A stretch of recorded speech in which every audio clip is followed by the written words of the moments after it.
فتاوی رضویہ شریف جلد 26 صفحہ نمبر 559 559 پر ہے۔ اس میں شک نہیں کہ حضور سیدنا غوث الاعظم رحمۃ اللہ علیہ کا مرتبہ بہت اعلیٰ و افضل ہے، اس میں کوئی شک نہیں۔ غوث اپنے دور میں ساری دنیا کے اولیاء کرام کا سردار ہوتا ہے، اور ہمارے غوث پاک امام حسن عسکری رحمۃ اللہ علیہ کے بعد سے سیدنا امام مہدی رضی اللہ تعالی عنہ کی تشریف آوری تک ساری دنیا کے غوث اور سب غوثوں کے غوث اور سب اولیاء اللہ کے سردار ہیں، اور ان سب کی گردن پر ان کا قدم پاک ہے، کیونکہ غوث پاک کا فرمان ہے کہ میرے قدم تمام اللہ کے ولیوں کے کندھوں پر ہے۔ تو کہاں سے لے کر امام حسن عسکری سے لے کر امام مہدی تک جتنے اولیاء کرام آنے والے تمام کی گردن پر سیدنا شیخ عبد القادر جیلانی غوث اعظم رضی اللہ عنہ کا قدم مبارک سب کے کندھوں پر ہے۔ امام ابو الحسن علی شطنوفی شافعی رحمۃ اللہ علیہ فرماتے ہیں کہ شیخ خلیفہ اکبر رحمۃ اللہ علیہ حضور غوث پاک کا بڑی کثرت سے دیدار کرتے تھے۔ انہوں نے فرمایا، خدا کی قسم، بے شک میں نے رسول اللہ صلی اللہ علیہ وسلم کی بارگاہ میں عرض کی، یا رسول اللہ صلی اللہ علیہ وسلم، شیخ عبد القادر نے فرمایا ہے کہ میرا پاؤں ہر ولی کی گردن پر ہے۔ تو اللہ پاک کے آخری نبی مکی مدنی رسول عربی صلی اللہ تعالی علیہ وسلم نے فرمایا، عبد القادر نے سچ کہا، اور کیوں نہ ہو کہ وہی قطب ہے اور میں ان کا نگہبان ہوں۔ کیا بات ہے غوث اعظم، سبحان اللہ۔ امام احمد حجر مکی شافعی رحمۃ اللہ علیہ فتاوی حدیثیہ میں فرماتے ہیں کہ کبھی اولیاء کرام کو کلمات بلند یعنی بڑی بڑی باتیں کہنے کا حکم دیا جاتا ہے، تاکہ جو ان کے بلند مقامات سے ناواقف ہے اسے پتہ چلے، یا شکر الہی اور اس کی نعمت کا اظہار کرنے کے لیے، جیسا کہ سیدنا غوث اعظم رضی اللہ عنہ کے لیے ہوا کہ انہوں نے اپنے بیان میں اچانک فرمایا کہ میرا یہ پاؤں ہر ولی اللہ کی گردن پر۔ فوراً تمام دنیا کے اولیاء نے قبول کیا، اور ایک گروہ نے روایت کیا ہے کہ سب اولیاء نے جن نے بھی سر جھکا دیے۔ یعنی غوث پاک نے جو اعلان فرمایا کہ میرے یہ قدم تمام اللہ کے ولیوں کے گردن پر ہے، تو یہ اس لیے تھا تاکہ جو لوگ نہیں جانتے غوث پاک کی شان و عظمت کیا ہے وہ جان جائے، نہ کہ تکبر کے طور پر غوث پاک نے فرمایا، نہیں، نعوذ باللہ من ذالک۔ کچھ لوگ جو کم عقل والے لوگ ہیں ایسے کہتے ہیں کہ دیکھو غوث پاک نے اپنی شان بیان فرما دی کہ میرے قدم تمام اولیاء کے گردن پر۔ نہیں مسلمانوں، اللہ کے جتنے ولی ہیں وہ جو کچھ بیان کرتے ہیں وہ اپنی طرف سے بیان نہیں کرتے، بلکہ اللہ انہیں جو حکم دیتا ہے وہ حکم کی تعمیل کرتے ہوئے بیان فرماتے ہیں۔ بہت سے عارفین کرام، یعنی اللہ پاک کی پہچان رکھنے والے بزرگ کو عارفین کہا جاتا ہے۔ تو بہت سے عارفین کسے کہتے ہیں؟ اللہ پاک کی پہچان رکھنے والے بزرگ، اسے کہا جاتا ہے عارفین۔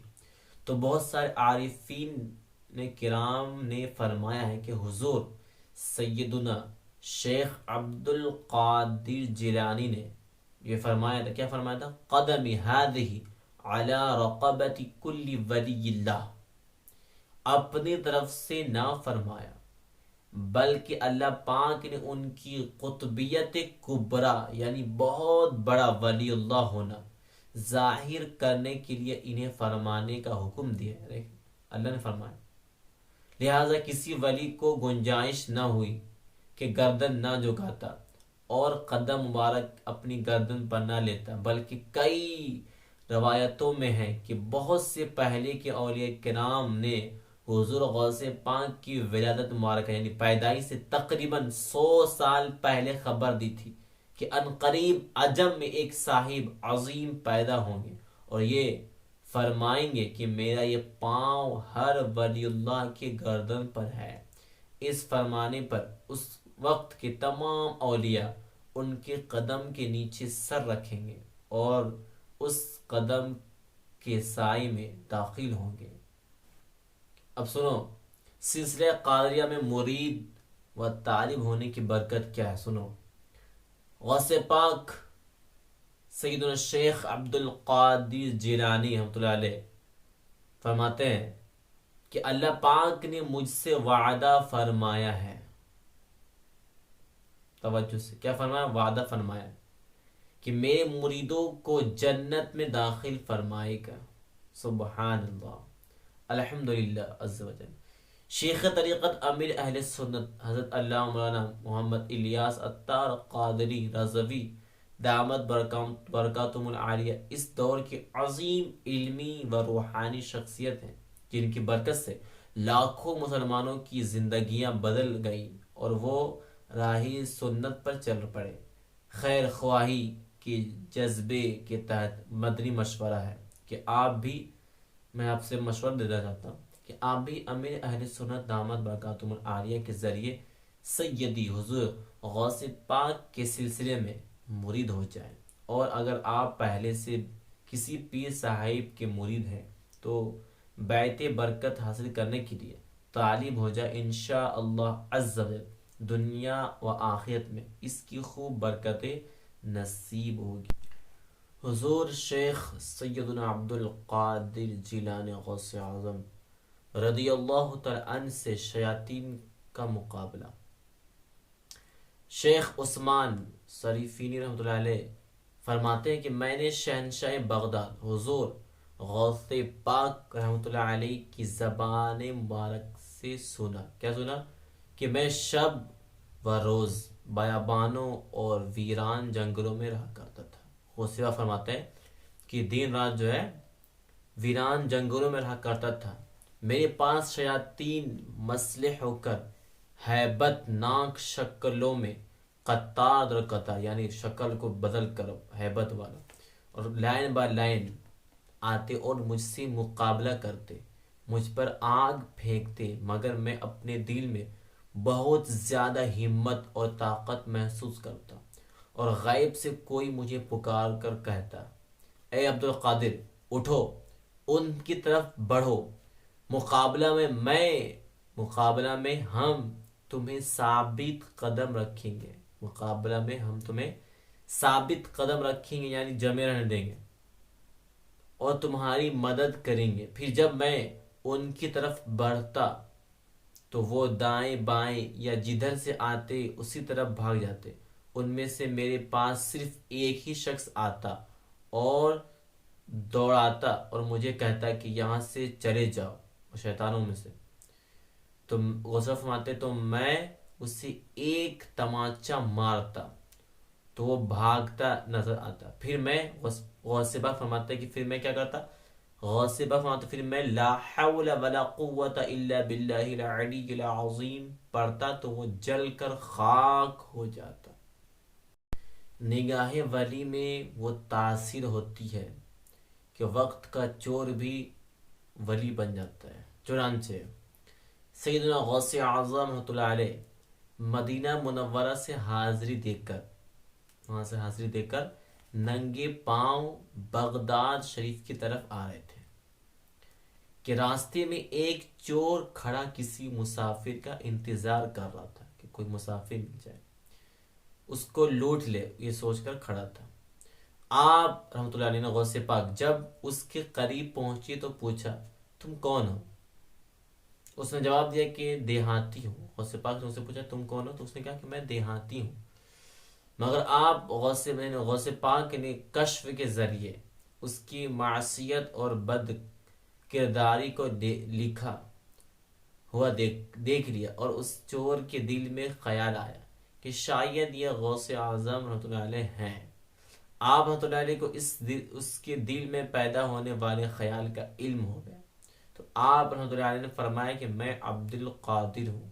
تو وہ چور سنتے ہی فوراً آپ رحمۃ اللہ علیہ کے مبارک قدموں پر گر پڑا اور اس کی زبان پر یا سیدی عبد القادر شیئن للہ، یعنی اے میرے سردار عبد القادر میرے حال پر رحم فرمائیے، جاری ہو گیا۔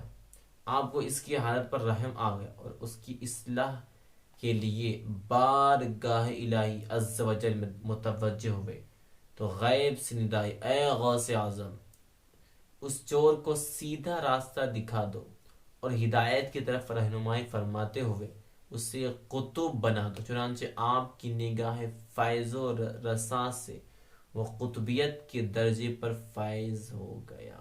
غوث پاک کی محبت دنیا میں بھی کام آنے والی ہے اور قبر میں بھی اور حشر میں بھی کام آنے والی ہے۔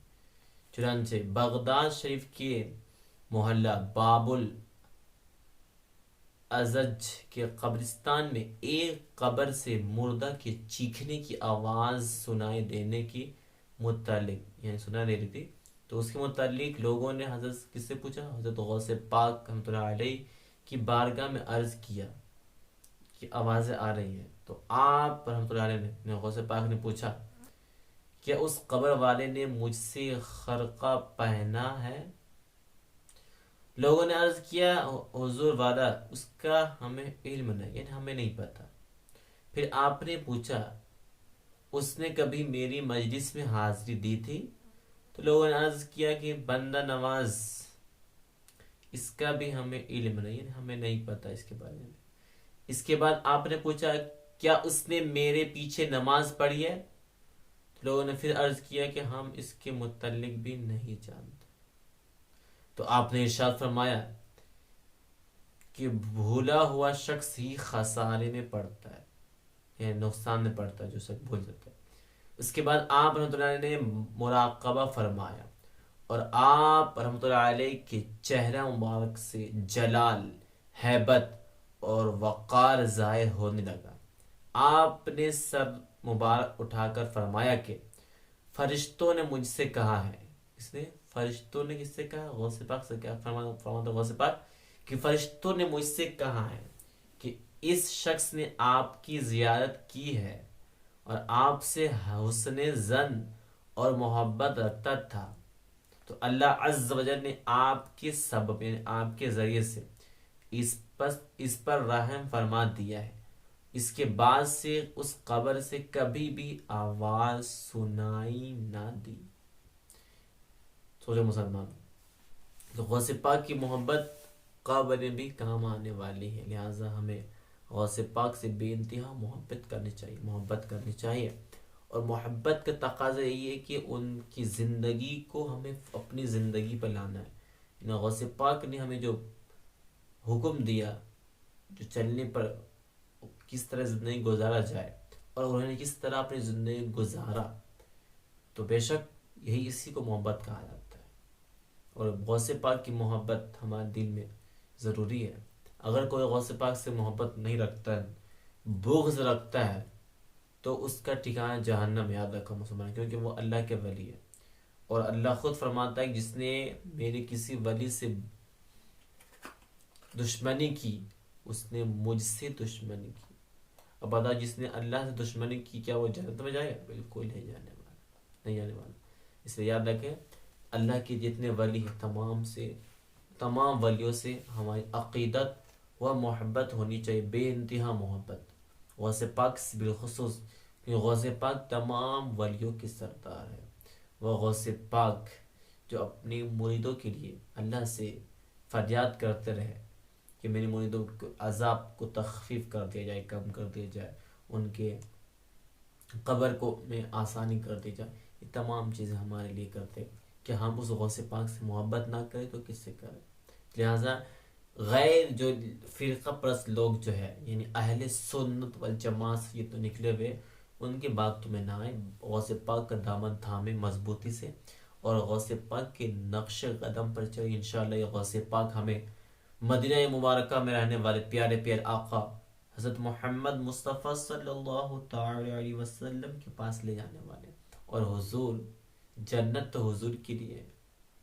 آنس فرماتے ہیں کہ زمین و زماں تمہارے لیے، مکین و مکہ تمہارے لیے، چنین و چنا تمہارے لیے، بنے دو جہاں تمہارے لیے۔ آنس فرماتے ہیں میرے آقا کے بارے میں کہ زمین بھی آسمان بھی ہر کچھ اللہ نے کس کے لیے بنایا؟ رسول کے لیے۔ اور آگے فرماتے ہیں، دہن میں زبان تمہارے لیے، بدن میں ہے جان تمہارے لیے، اور ہم آئے یہاں تمہارے لیے، اٹھے بھی وہاں تمہارے لیے۔ یہ اعلی حضرت رسول کے شان بیان فرماتے ہیں۔ تو غوث پاک ہمیں رسول کے بارگاہ میں لے جانے والے ہیں، جو رسول تمام رسولوں کا سردار ہے، اور غوث پاک اس رسول کی اولاد میں سے ہے۔ یاد رکھو، غوث پاک رسول کی اولاد میں سے، اگر تم انہیں ناراض کرو گے تو میرا آقا تم سے خوش نہیں ہونے والے، اس لیے غوث پاک کو بھی خوش کرنا ضروری ہے، ان سے محبت رکھنا ضروری ہے۔ خوش کس وجہ سے ہوگا؟ غوث پاک کے نقش قدم پر چلو گے تو بے شک میرا غوث اعظم خوش ہوگی، اور غوث پاک جب خوش ہوئے تو میرا آقا بھی خوش، جب میرے آقا خوش ہوئے تو پھر اللہ خوش، جب اللہ خوش ہوا تو تمام چیزیں تمہارے لیے، تمام چیزیں۔ لہٰذا اللہ سے دعا، اللہ ہمیں بولنے سے زیادہ، سننے سے زیادہ عمل کی توفیق عطا فرمائے، اور ہمیں سچی توبہ نصیب فرمائے۔ استغفر اللہ ربی من کل ذنب واتوب الیہ۔ صلوا علی الحبیب صلی اللہ تعالی علی محمد صلی اللہ تعالی علیہ وآلہ وسلم۔